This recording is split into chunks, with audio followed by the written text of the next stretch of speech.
Namaskar. Welcome to A. Shah IANS Institute in Mumbai. I am Arun Yadav. Today my class science, this topic biology. आज मैं biology में आपको पोषक यानी nutrition पढ़ाऊंगा और बताऊंगा कि इसमें क्या इम्पोर्टेंट है। हमने आपको बताया कि इसके पिछले क्लास में मैं आपको ब्लड पढ़ाया और ब्लड से जितने भी इम्पोर्टेंट क्वेश्चन है कि चैप्टर के जितने भी सिलेबस में था मैंने कल क्लियर किया, उससे आने वाले सारे क्वेश्चन उसमें मैच करेंगे। और अगला चैप्टर जो है न्यूट्रिशन को बताऊंगा कि आखिरकार होता क्या चीज है या क्यों दो प्रकार का होता है। आज हम इस पे आगे बढ़ते हुए और अगला टॉपिक इसके बाद लेंगे। पहले हम स्टार्ट करें कि आखिरकार पोषक क्या है।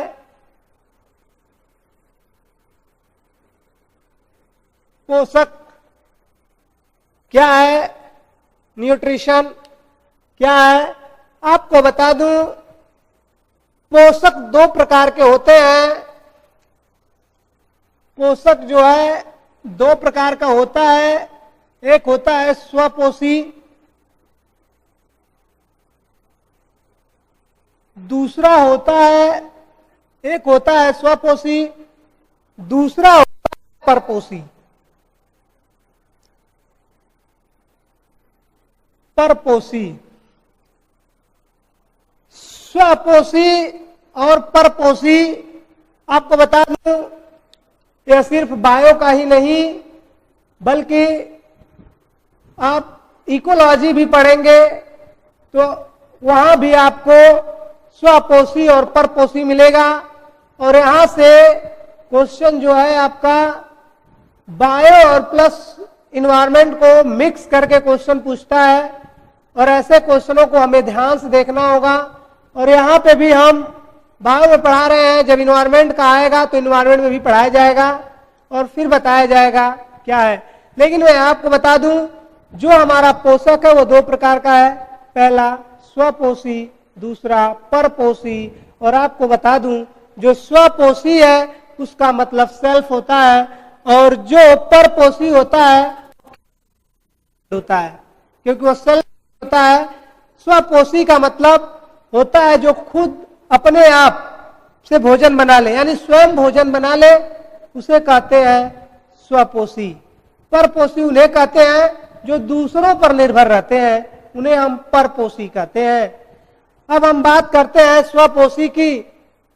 अभी हम बता दें आपको कि इधर है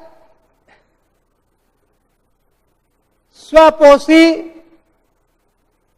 इस लाइन के इस साइड है परपोषी। स्वपोषी जैसे छोटे छोटे जो घास है ये सब जो अपने भोजन जो बनाते हैं वो सूर्य की प्रकाश के उपस्थिति में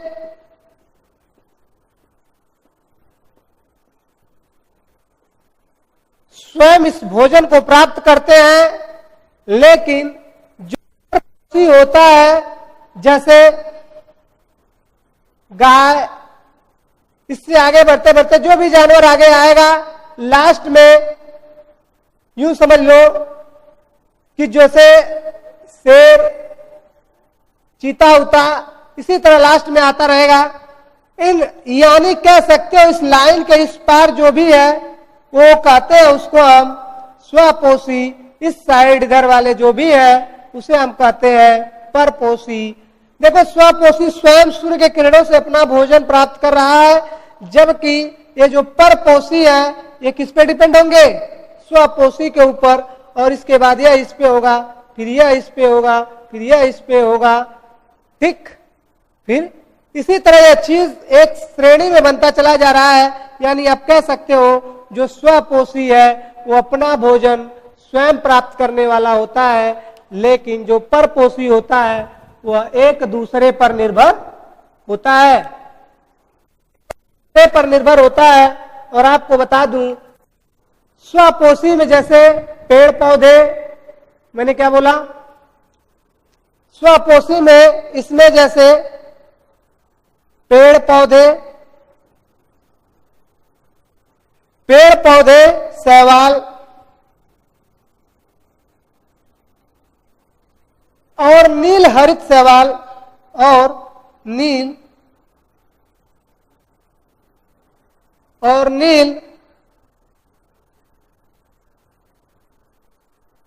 हरित शैवाल और नील हरित शैवाल कुछ रासायनिक संश्लेषण है, कुछ रासायनिक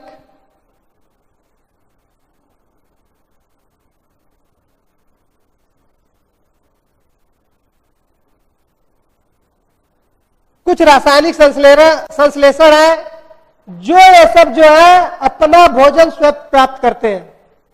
यानी कह सकते हो सब अपने भोजन अपने आप पे सेल्फ डिपेंडेंस होते हैं और ये भोजन स्वयं से बनाते हैं।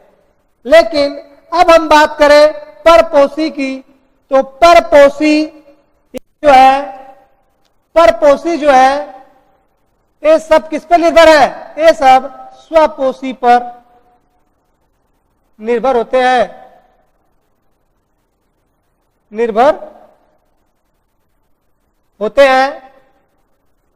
अब उसी का वर्गीकरण हम करेंगे।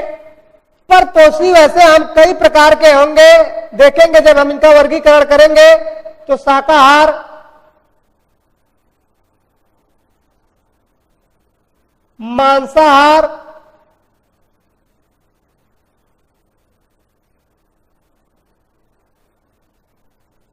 मांसाहार और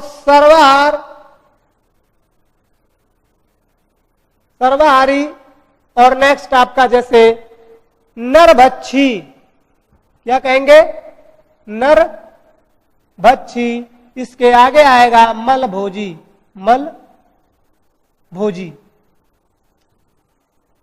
तो हम बारी बारी परपोषी को देखेंगे कि आखिरकार परपोषी क्या है। जैसे देखेंगे, इसे मिटा दो।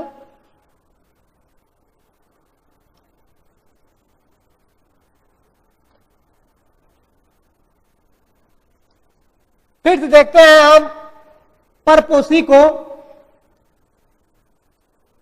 हमने बताया परपोषी जो है वह स्वपोषी पर निर्भर होता है और परपोषी का हम यदि वर्गीकरण करें, परपोषी का यदि हम वर्गीकरण करें तो जैसे पहला है शाकाहारी भी कह सकते हो, दूसरा है मांसाहारी, तीसरा आपका जो है वो सर्वाहारी और नेक्स्ट जो आपका है नरभक्षी और जो लास्ट है उसे कहते हैं मलभोजी।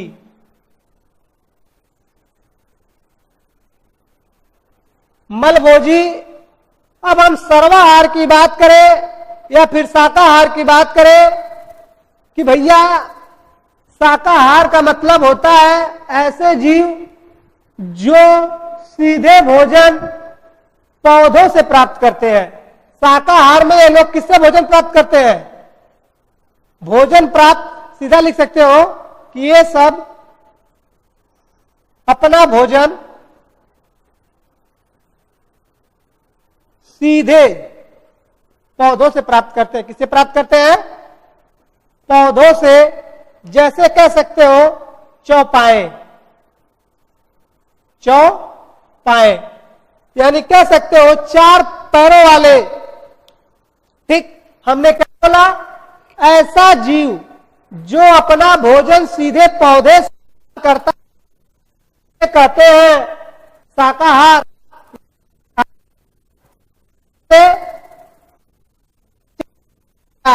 अब दूसरा जो आता है मांसाहारी। आप सब लोग को पता है कि मांसाहारी क्या है? मांसाहार का मतलब होता ऐसे जीव जो अपना भोजन जीवों को मारकर करते हैं उसे हम क्या कहते हैं? मांसाहार। यानी कह सकते हो अब इसे कि जो जीवों को मारकर, ऐसा जीव जो जीवों को मारकर अपना भोजन प्राप्त करता हो उसे हम मांसाहार कहते हैं। जैसे हाँ, और परोक्ष रूप से पौधों पे भी, थोड़ा बहुत पौधों पे भी डिपेंड होते हैं। जैसे हम कह सकते हैं शेर, चीता, बाघ, इन सबको कह सकते हैं सब क्या है? मांसाहार। कैसे प्राणी है? मांसाहारी प्राणी है। आपको मैं बता दूं, सर्वाहार की बात करें थर्ड, तो सर्वाहार मतलब क्या हो गया? जो शाक और मांस इन दोनों को यूज करता है वही क्या है? सर्वाहारी। सीधा सीधा कहता है कि सर्वाहारी जो होते हैं वे शाक और मांस दोनों को उपयोग करते हो या दोनों को खाते हैं, उसे हम कहते हैं सर्वाहारी। और सर्वाहारी जैसे किसको कहोगे? कुत्ते और मानव। ये एग्जाम्पल है। ठीक, हमने कहा सर्वाहारी जो शाक और मांस का भंजन, शाक और मांस को ग्रहण करता हो वही सर्वाहारी है, जैसे कुत्ते और मानव है सर्वाहारी। अगला आएगा आपका नरभक्षी। नरभक्षी में आपको बता दूं, ऐसे जीव आते हैं। कैसे जीव आते हैं? ऐसे जीव आते हैं जो अपने ही जाति के लोगों को मारकर खा जाते हैं। जैसे वे कह सकते हो यदि भूख लगती है उन लोगों को तो यह नहीं देखते हैं कौन है, या मेरे परिवार का सदस्य है या मेरा बेटा या बेटी है, ये नहीं देखते हैं। ये सब तो सीधा क्या करते हैं? अपने ही बिरादरी के लोगों को सपसट कर देते हैं, यानी खा जाते हैं। ठीक, ये लोग अपने ही बिरादरी को खा जाते हैं, जिसे नरभक्षी। जैसे में कह सकते हो कुछ सांप और कुछ मछलियां, कह सकते हो अपने ही जाति को खाने वाले,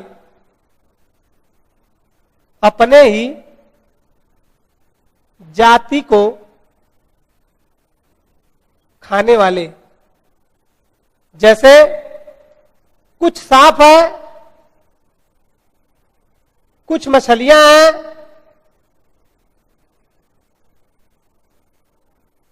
ठीक, कुछ सांप, स्नैक और कुछ फिश ऐसे होते हैं जो अपने ही जाति के लोगों को मारकर अपना भोजन बना देते हैं। और अगला है आपका मलभोजी। अगला क्या है? मलभोजी। आपको पता होना चाहिए कि मलभोजी क्या है। आओ हम देखते हैं कि आखिरकार मलभोजी क्या है। देखो, मलभोजी आपको बता दूं, मलभोजी जो है जो अपने ही मल को क्या करते हैं? पुनः खा जाते हैं, यानी पुनः ग्रहण करते हैं, क्योंकि उनके मल में ग्लूकोज की मात्रा मिलती है। जैसे खरगोश और सुअर, यानी कह सकते हो इनको अपने ही मल को खाने वाले जीव। खाने वाले जीव को क्या कहेंगे? मलभोजी। मलभोजी जैसे खरगोश और क्या? सुअर। ये लोग क्या करते हैं? क्योंकि इनके जो मल है उनमें ग्लूकोज की मात्रा पाई जाती है। इसीलिए कहा जाता है कि ये जो खरगोश और सुअर है, लोग जो है अपने मल को ही खा के अपने भोजन को प्राप्त करते हैं, उसी को हम कहते हैं मलभोजी। आओ हम आपको बताएं कि आखिरकार अगला टॉपिक जो है आपका, ये छोटा टॉपिक था, है आपका विटामिन है, और आपको बताऊंगा कि विटामिन कितने प्रकार की है और कौन कौन से विटामिन है। तो हम आपको बता दूं,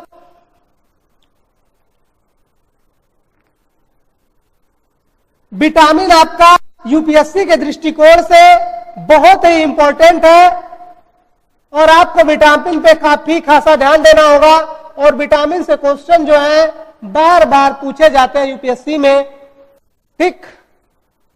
और आपको बता दूं, विटामिन दो तरह के होते हैं। विटामिन कितने तरह के होते हैं? हमारे यहां जो विटामिन है, अगला चैप्टर है विटामिन।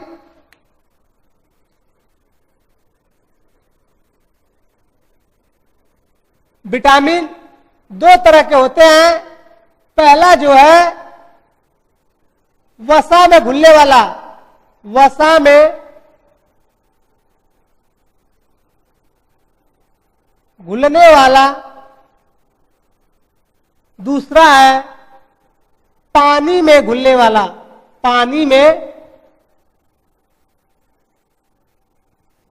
घुलने वाला विटामिन।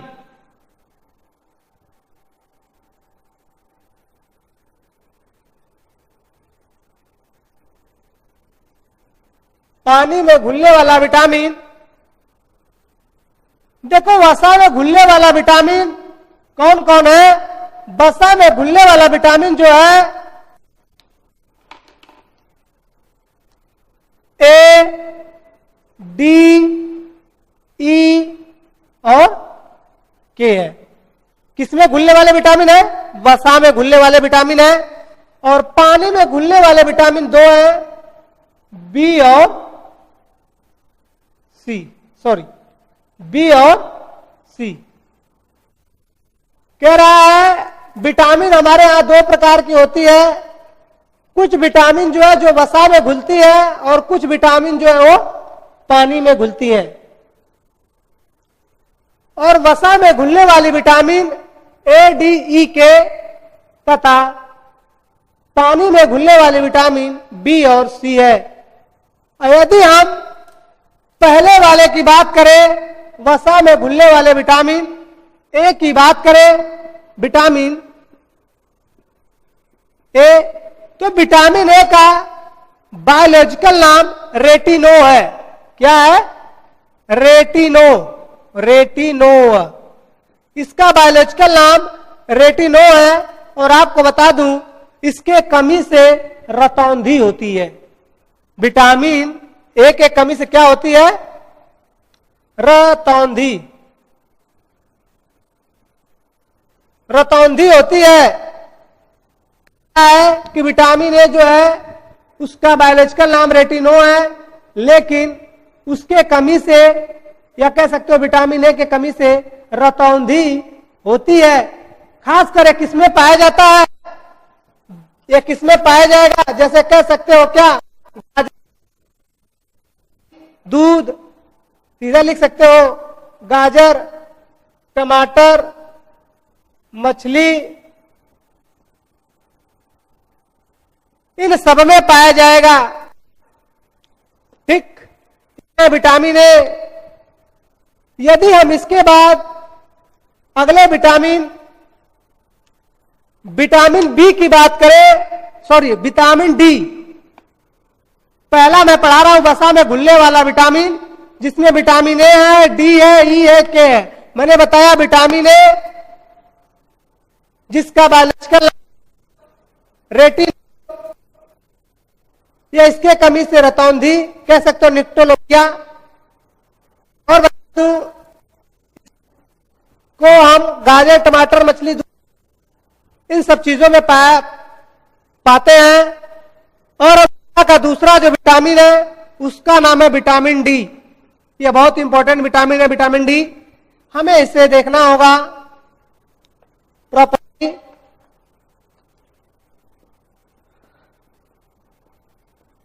विटामिन डी क्या है आपको बता दूं, विटामिन डी का बायोलॉजिकल नाम कैल्सीफेरोल है।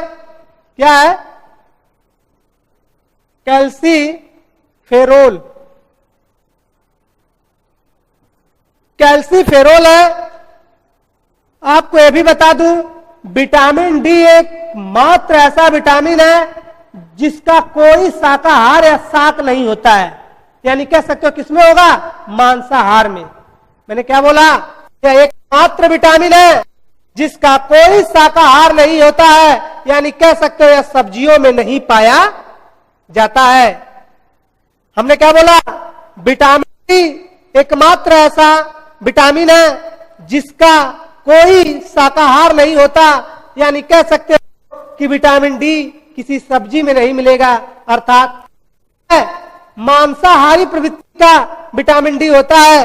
और मैं आपको बता दूं, विटामिन डी दूध, घी, लीवर कह रहा है क्या?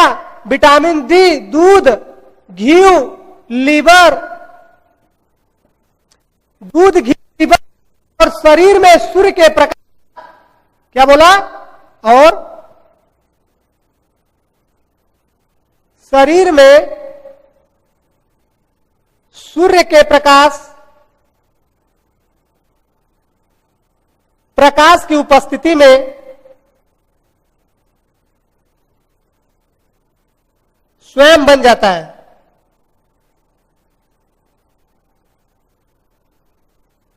अब आप लोग सोचते होंगे कि दूध हम लोग तो कहीं भी जाते हैं तो या फिर मंदिरों में हर जगह चढ़ाते उड़ाते रहते हैं, यानी दूध को हम पवित्र मानते हैं, तो आखिरकार दूध क्यों शाकाहार में से नहीं बल्कि मांसाहार में आता है? क्योंकि आपको बता दूं, वास्तविकता दूध जो हमारा आता है बायोलॉजिकल रूप में, उसे हम मांसाहारी कहते हैं। दूध किसमें पाया जाता है? मांसाहारी में। क्योंकि दूध जो है वो गाय के मांस से निकलती है, इसीलिए हम कहते हैं दूध कैसा है? मांसाहारी। यानी हम कह सकते हैं विटामिन डी दूध, घी, लीवर और सूर्य के प्रकाश की उपस्थिति में विटामिन डी स्वतः बन जाता है। और आपको बता दूं, यदि विटामिन डी की आपके बॉडी में कमी होती है, यानी आपके शरीर में विटामिन डी की कमी होती है, तो बॉडी में कैल्शियम और फास्फोरस की कमी होने लगती है, या कह सकते हो कैल्शियम और फास्फोरस ग्रहण करने की क्षमता नहीं रह पाती है, जिससे हमारा जो हड्डी है, हड्डी बोन, वह क्या होता है? कमजोर होने लगता है। मैंने क्या बोला? यदि डी की कमी होती है, डी के कमी होने से हमारे बॉडी में कैल्शियम और फास्फोरस का अवशोषण जो होता है सही ढंग से नहीं हो पाता है। इसी कारण हमारे शरीर की हड्डियां क्या होती है? कमजोर हो जाती है। जब कमजोर हो जाएंगी तो के कमी से क्या होता है? रिकेट्स। वयस्कों में क्या होगा? विटामिन डी के कमी से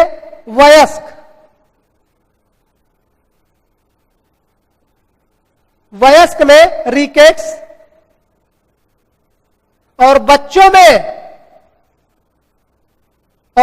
में क्या होगा? आई से हमने कहा इसके कमी से रिकेट्स तथा वयस्कों में इसके कमी से बच्चों में रिकेट्स और वयस्कों में आइसोटोपिया क्या होता है? आईटीओटोपिया,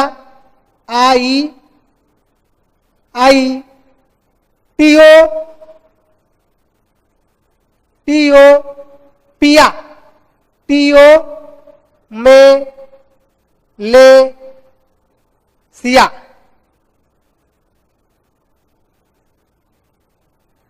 हमने क्या कहा?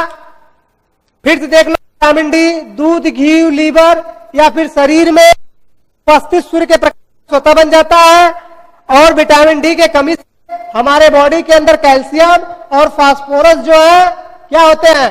और जिसके कारण हड्डी क्या होते हैं? होते हैं और बच्चों में इसके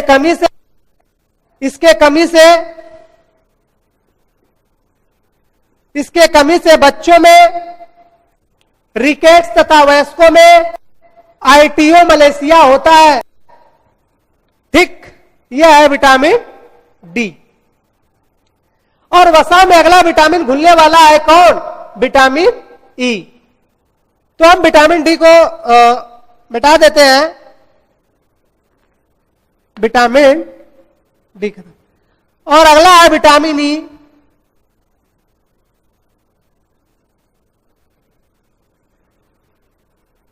यदि हम विटामिन ई की बात करें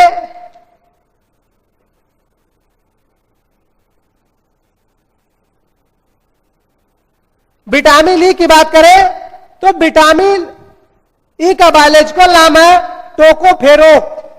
क्या है? टोकोफेरो।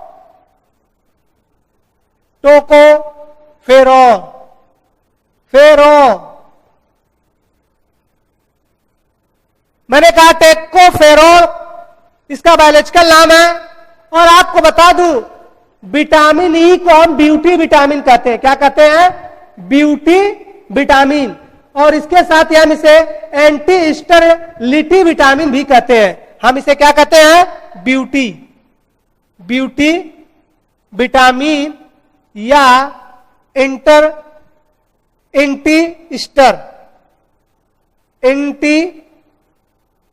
स्टेरिलिटी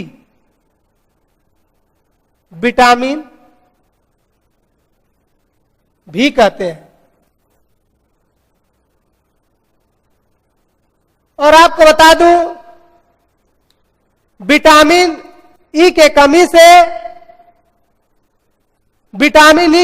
से ही पुरुषों में नपुंसकता, इसके कमी से पुरुषों में नपुंसकता तथा महिलाओं में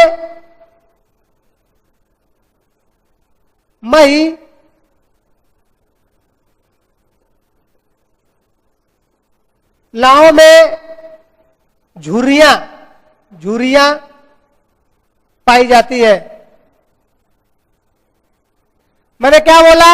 विटामिन ई को बायोलॉजिकल नाम टोकोफेरोल, इसे ब्यूटी विटामिन या एंटी स्टेरिलिटी विटामिन भी कहते हैं। और इसके कमी से पुरुषों में नपुंसकता और महिलाओं में पाई जाती है। और बता दूं, विटामिन ई के कमी से ही चेहरे पे क्या आता है? मुहासे या पिंपल्स जो होते हैं वह विटामिन ई के कमी से ही होता है। क्योंकि यह जो है आपके अंदर जब विटामिन ई की कमी होता है तो आपके बॉडी के अंदर जो एंटीऑक्सीडेंट होता है वह बढ़ने लगता है, जिससे आपके अंदर वृद्धापन की जो गुण होता है वो बढ़ने लगता है। और आपके बॉडी में क्या होने लगता है? जो आपका मुक्त मूलक है वह समाप्त लगता है। विटामिन ई किसमें पाया जाता है? खास कर यह पाया किसमें जाएगा? जैसे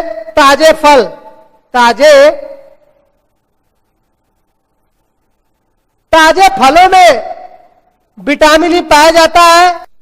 और इसके साथ साथ ग्रीन टी या ब्लैक टी में भी विटामिन ई पाया जाता है। क्योंकि ग्रीन टी या ब्लैक टी जो होता है, इसको पीने से आपके बॉडी में जो एंटीऑक्सीडेंट बनता है, जो आपके वृद्धा होने का कारण होता है एंटीऑक्सीडेंट, उसको या जो ग्रीन टी और ब्लैक टी है उसको बनने नहीं देता है। इसीलिए कह सकते हो कि आपका चेहरा जो है जैसा का तैसा बना रहता है। फॉर एग्जाम्पल, अगर एक्ट्रेसों में देखना चाहते हो तो देख लो, हेमा मालिनी एंड रेखा, उन लोग जो है बहुत ज्यादा किसका इस्तेमाल करते हैं? ग्रीन टी और ब्लैक टी, और उसके साथ साथ हरे ताजा फल इस्तेमाल करती हैं। क्योंकि हमने बताया विटामिन ई के कारण ही पुरुषों में नपुंसकता, महिलाओं में झुर्रियां, या फिर कह सकते हो चेहरे का पिंपल्स का कारण भी विटामिन ई होता है। क्योंकि विटामिन ई की कमी से हमारे अंदर की जो मुक्त मूलक है वो समाप्त होता है। क्यों? क्योंकि हमारा ऑक्सीडेंट बढ़ने लगता है, जिससे वृद्धापन तेजी से फैलने लगता है और शरीर के जो मांस है वो आने या झुलझुलाने लगते हैं। और ऐसे में हमें इस कमी को दूर करने के लिए ताजे फलों या ग्रीन टी या ब्लैक टी का इस्तेमाल करना चाहिए। ठीक। अगला आता है विटामिन के। वसा में घुलने वाला अगला विटामिन है के।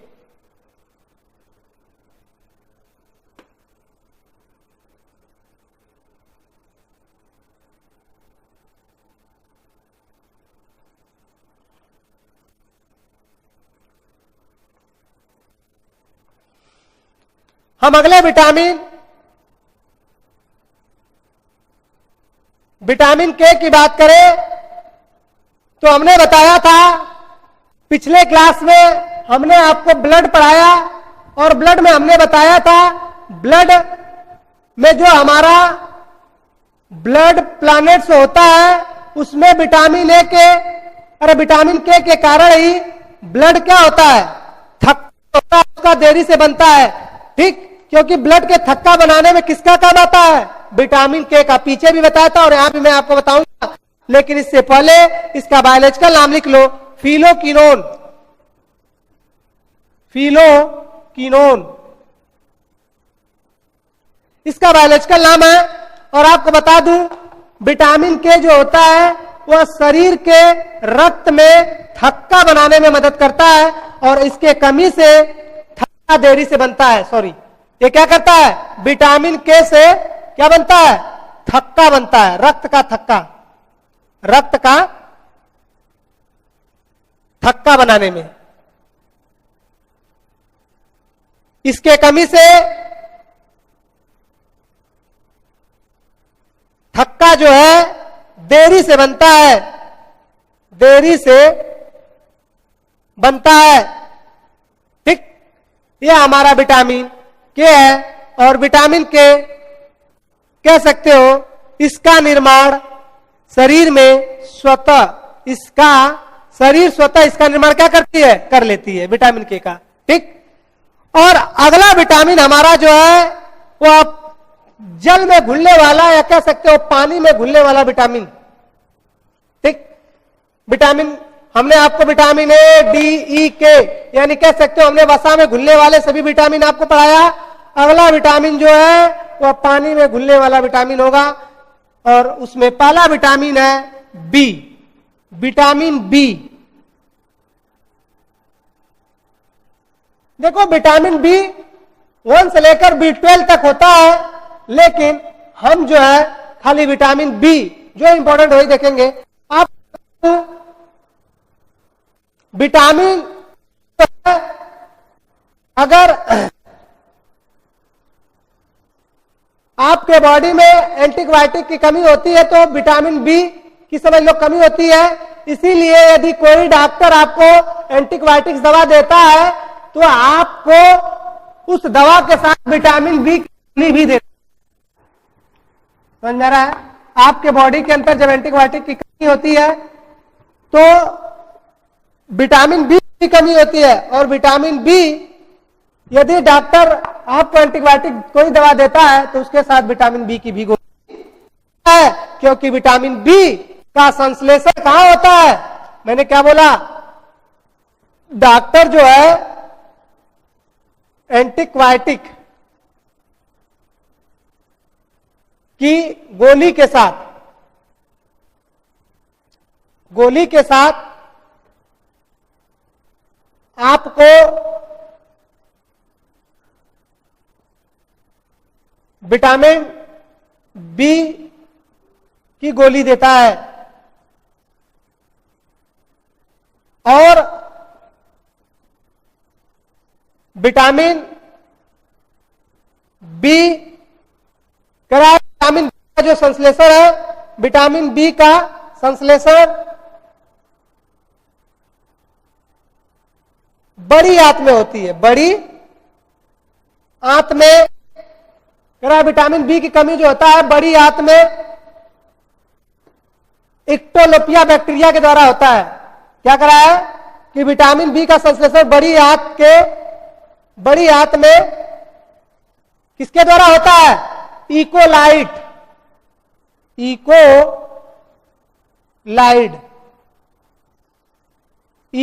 बैक्टीरिया के द्वारा होता है। हमने बताया आपको कि विटामिन बी, आपके बॉडी में एंटीबायोटिक्स की कमी होती है तो विटामिन बी की भी कमी होती है, और जब भी डॉक्टर आपको एंटीबायोटिक्स की दवा देता है तो उस दवा के साथ आपको विटामिन बी की गोली भी देता है, और विटामिन बी का जो संश्लेषण, विटामिन बी का संश्लेषण बड़ी आंत में इकोलाइड बैक्टीरिया के माध्यम से होता है। ठीक। और अगला विटामिन हमारा जो है वह विटामिन सी है। ठीक, विटामिन सी।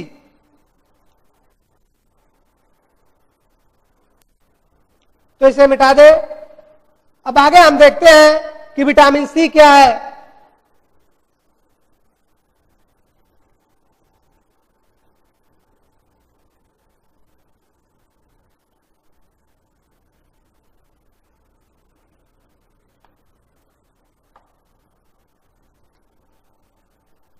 अगला विटामिन हमारा है विटामिन सी। हमने कहा कि अगला विटामिन हमारा इसको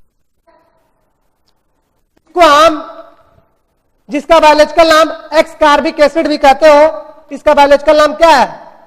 एक्स कार्बिक्स। क्या है? एक्स कार्बिक अम्ल या एसिड भी कहते हैं। ठीक। और आपको बता दूं, विटामिन, जैसे हमने कहा वसा में एकमात्र ऐसा विटामिन डी है जो किसी शाक में नहीं पाया जाता, उसी तरह पानी में भी, मैंने क्या बोला? उसी तरह पानी में भी विटामिन, किसमें? पानी में भी एकमात्र ऐसा विटामिन है जिसका कोई मांसाहार नहीं होता है। यानी कह सकते हो विटामिन सी में कोई मांसाहार नहीं होता है, कोई मांसाहार नहीं होता।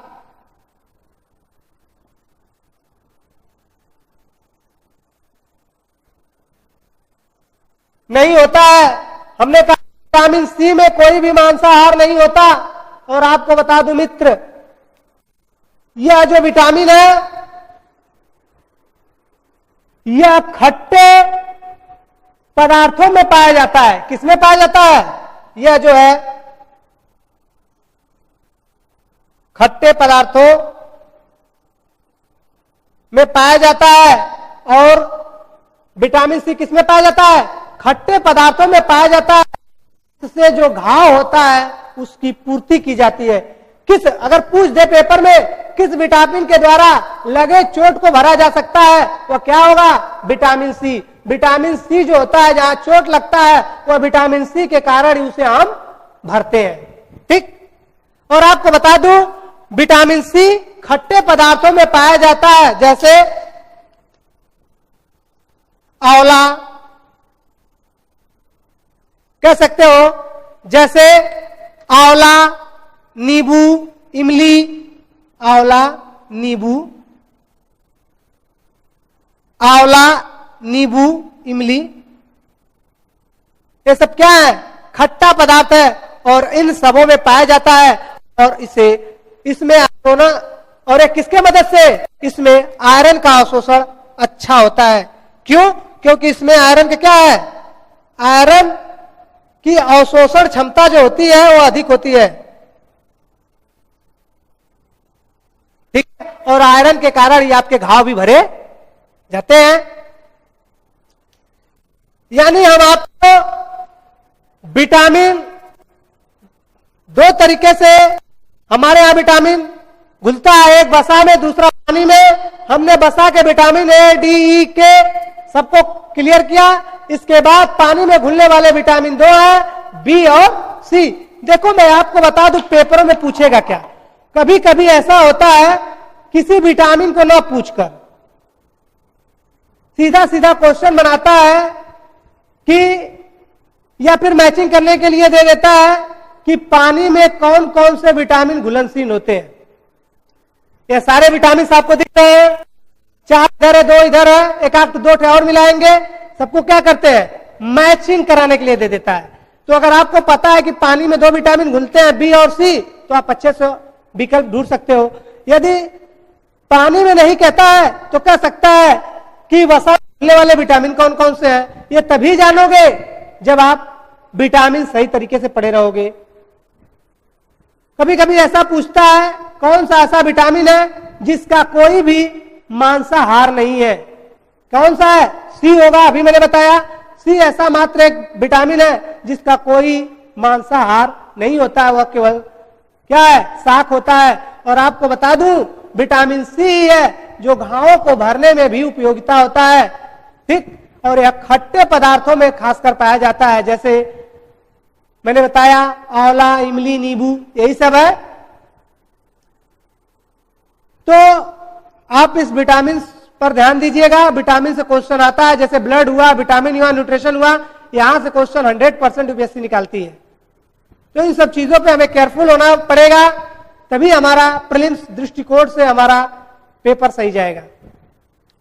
और आपको मैं बता दूं विटामिन में ही है, थोड़ा सा आगे मैं बढ़ता हूं कि इसमें संतुलित भोजन होता है हमारा जो हम खाते हैं। हमारा जो संतुलित भोजन वो क्या है देखते हैं। कभी कभी पूछता है कि संतुलित भोजन क्या है या उसका अनुपात क्या है।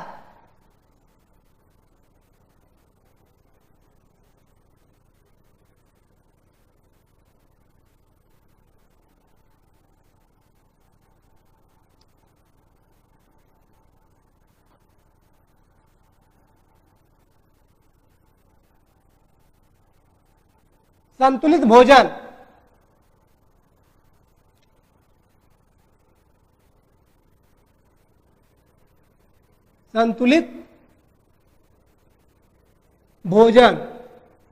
देखो हमारे यहां संतुलित भोजन इस तरह से है, जिसका क्रम है 5 संबंधे 1 संबंधे 1, यानी इसे कहते हैं कार्बोहाइड्रेट,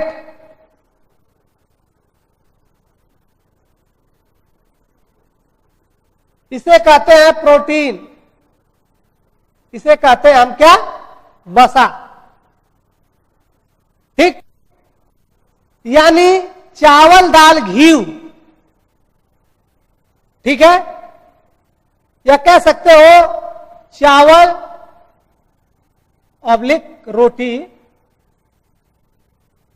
चावल, दाल, घी।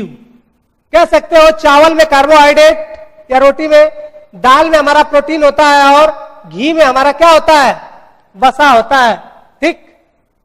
5 संबंधे 1 संबंधे 1 है, यही हमारा संतुलित भोजन है, ठीक। और एक वयस्क आदमी प्रतिदिन में 2800 किलो कैलोरी ऊर्जा की आवश्यकता होती है, ठीक। कह रहा है एक वयस्क आदमी में कितने कैलोरी का, 2800 किलो कैलोरी, 2800 किलो कैलोरी ऊर्जा की आवश्यकता प्रतिदिन होती है, प्रतिदिन होती है। जबकि महिलाओं में कराया क्या, एक वयस्क महिला में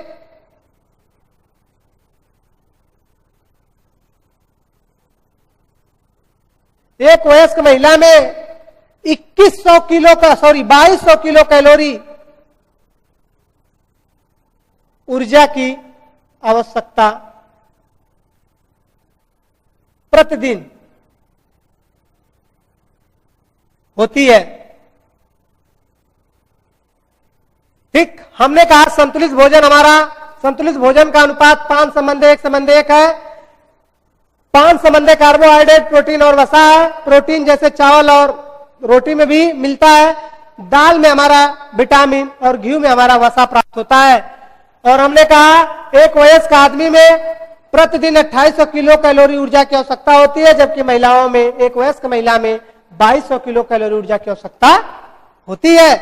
हम आपको बता दूं कि भोजन के कमी या अधिक होने से क्या होता है।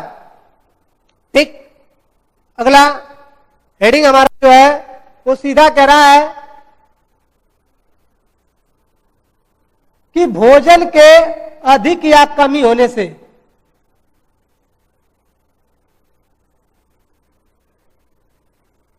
मान लो आपका भोजन अधिक हो जाता है या अधिक खाते हो तो उससे क्या होता है। मान लो कोई खाने के लिए नहीं पाता है तो उससे कौन सी बीमारी होती है। कह रहा है भोजन के अधिक होने से बीमारियां, भोजन अधिक होने से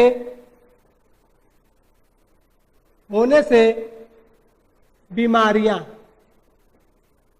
देखो भोजन अधिक होने से जो बीमारियां हैं, मोटापन करके आता है। अधिक होने से बीमारियां जैसे क्या है, मोटापापन, ठीक। और आपको बता दूं मोटापापन जो होता है वह भोजन की अधिकता से होता है। और भोजन की अधिक मात्रा शरीर में क्या होता है, पेट के पास लीवर व हाथ पैरों में वसा के रूप में क्या होते हैं, जम जाते। देखो अगर व्यक्ति अभी क्या किया, आप या हमारे जैसे लोग और ज्यादा खाना बढ़ा दे, खाने के लिए 2 के बजाय 4 चपाती और 1 के बाद 2 प्लेट चावल खाना प्रारंभ करते हैं, तो हमारा ब्रेन, हमारा जो बॉडी है, जितना हमारे खाने की लिमिट हो भर जाने के बाद भी अगर हम खाते हैं तो हमारा बॉडी मैसेज करता है ब्रेन को कि यह व्यक्ति बहुत ज्यादा खा रहा है, अपने लिमिट से बाहर हो रहा है। तो ब्रेन फिर से मैसेज भेजता है, मैसेज कि ठीक है, नहीं मान रहा है। तो उस जो ज्यादा खा रहा है उसको पेटों में कहीं पे रखो। जब पेट में रखता है तो देखोगे आप अपने कमर के बाजू में, यहां पे हमारा जो पेट है वहां एक लेयर के रूप में थुलथुला टाइप बनने लगता है और देखना कई लेयरों में बढ़ जाता है, तब तक भरता रहता है। जब यह जगह भर जाता है फिर भी व्यक्ति उसी तरह तगड़ा खाता रहता है। तो फिर ब्रेन मैसेज करता है, हमारा पेट मैसेज करता है ब्रेन के पास कि यह व्यक्ति मान नहीं रहा है, यह जगह फुल है। तब ब्रेन फिर मैसेज भेजता है कि अच्छा ऐसा करो कि तुम इसे हाथों में पहले भर दो। तो हाथों में भी भरने लगता है, कंधे में भरने लगता है और गला, मतलब सब कुछ भर जाता है। तब फिर मैसेज करता है कि व्यक्ति फिर भी उसी तरह खा रहा है, तो वह कहता है कि आप पैरों में भरो, गर्दनों में भरो। जब सब कुछ भर जाता है तब कहता है कि अब व्यक्ति नहीं मान रहा है। तब उपाय क्या बताता है ब्रेन कि रहने दो, अब बीमारी से ग्रसित हो गया, ऑटोमेटिक छोड़ देगा। समझ में आ रहा है ना। देखो यह बात मैं आप लोग को समझने के लिए कही है। इसी कारण होता है कि भोजन अपने संतुलित आहार के रूप में ही खाना चाहिए, जबरदस्ती नहीं करना चाहिए। जितना लिमिट है उतना ही खानी चाहिए, ठीक। और जिससे व्यक्ति को क्या होता है, मोटापापन का शिकार होता है। लोग कहते हैं चलने में, दौड़ने में, ऐसे में सांस फूले, तमाम सारी बीमारियां उसके साथ आने लगती है। तो ऐसे में अधिक भोजन होने से क्या होता है, मोटापापन बढ़ता है। और अगला हेडिंग कह रहा है कि कमी होने से, अगला हेडिंग क्या है, भोजन की कमी के कारण बीमारियां, कमी के कारण बीमारी। आपको बता दूं भोजन के कमी से एक बीमारी है जिसका नाम है मसास्मक। पहला जो है क्या है, मसास्मक। यह बीमारी है, आपको बता दूं यह बीमारी 1 वर्ष से कम बच्चों को होती है। किससे होती है, 1 वर्ष के कम उम्र के बच्चों को होती है। सीधा करा है कि यह जो है 1 वर्ष के कम उम्र के बच्चों को होती है। और आपको बता दूं यह खासकर क्यों, क्योंकि या बच्चों में किसके कारण होता है? प्रोटीन के कमी के कारण। किसके कारण? प्रोटीन के कमी के कारण।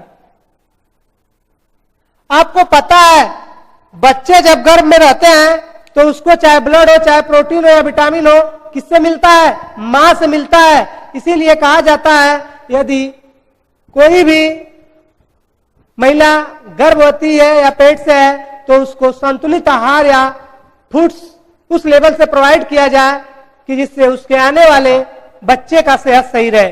क्योंकि मां में यदि भोजन या फिर कैल्शियम या फिर ब्लड या फिर विटामिन या प्रोटीन की कमी होती है तो उसका असर बच्चे में पड़ता है, क्योंकि बच्चे ही अपने मां से गर्भ में विटामिन, प्रोटीन या ब्लड प्रोवाइड या फिर लेता है। और आपको बता दूं यदि माता में, क्योंकि अगर माता में अगर कैल्शियम में कमी होता है तो सीधा सीधा बात है कि बच्चे में भी क्या होगा? कमी होगा। प्रोटीन की कमी होता है तो बच्चे में भी कमी होगा, जिससे यह बीमारी क्या होता है? बच्चों में बढ़ जाता है। और जब बच्चे जो पैदा होते हैं या बीमारी जो होता है ना बच्चे में, किसके लिए होता है? प्रोटीन के कमी के कारण। मैंने क्या बोला? के कारण। यानी कह सकते हो कि जब बच्चा पैदा होता है तो आप लोग देखे होंगे हाथ पैर उसके कैसे होते हैं? एकदम पतले पतले होते हैं, और पेट जब देखोगे उसका तो खूब बाहर की तरफ निकला होता है। ऐसे बच्चे का जो रोग होता है वो यही रोग कहलाता है। मैंने क्या बोला? हाथ पैर पतले पतले और उसका जो लाद है खूब निकला होता है। यानी कह सकते हो यह बच्चा जो इस बीमारी से ग्रसित है अब वह स्वस्थ मानव या स्वस्थ संसाधन नहीं बन सकता। बात समझ में आ गया? लेकिन अगला जो बीमारी है वह है क्वासी-ओकर। इस तरह का इसका जो दूसरा बीमारी है उसे कहते हैं क्वासी-ओकर। ठीक? ओकर आपको बता दूं यह बीमारी सीधा करा है कि 1 से 3 वर्ष के बच्चों में, 1 से 3 वर्ष के बच्चों में यह बीमारी होता है। इसमें भी प्रोटीन के कमी के कारण होता है। करा 1 से 3 वर्ष के बच्चों में होता है। यह भी किसके कारण होता है? प्रोटीन के कमी के कारण। प्रोटीन के कमी के कारण।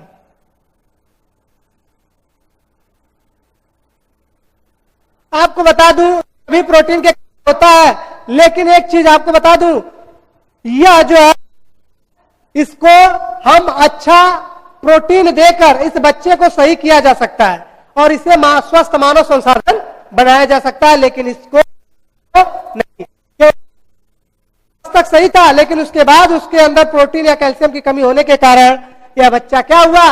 इस बीमारी का शिकार हुआ। अगर हम चाहे तो उसे संतुलित या जो भोजन जिसमें प्रोटीन की मात्रा अधिक है वह प्रोटीन देकर उस बच्चे को हम स्वस्थ मानव संसाधन बना सकते हैं। ठीक? और आपको बता दूं प्रोटीन का शाकाहार में सबसे बड़ा स्रोत क्या होता है? सोयाबीन अथवा दाल में बड़ी मात्रा में पाया जाता है। प्रोटीन किसमें सर्वाधिक होता है? सोयाबीन या फिर दाल। इन दालों में ये सब क्या है? अच्छा खासा मिलता है। को हम चाहें तो उसको अतिरिक्त देकर इन सब चीजों बनाए जा सकते हैं। और मैं आपको बता दूं आज की क्लास हम इसी जगह समाप्त करते हैं और कल हमारा बायो का नेक्स्ट टॉपिक होगा। आज हमारा न्यूट्रिशन, पोषण और विटामिन 2 चैप्टर आज जो एंड हुए, कल एक नेक्स्ट नया चैप्टर स्टार्ट होगा जो भी हो। ठीक? तो आज के लिए यहाँ पे मैं क्लास को एंड करता हूँ। इसके लिए थैंक यू, धन्यवाद।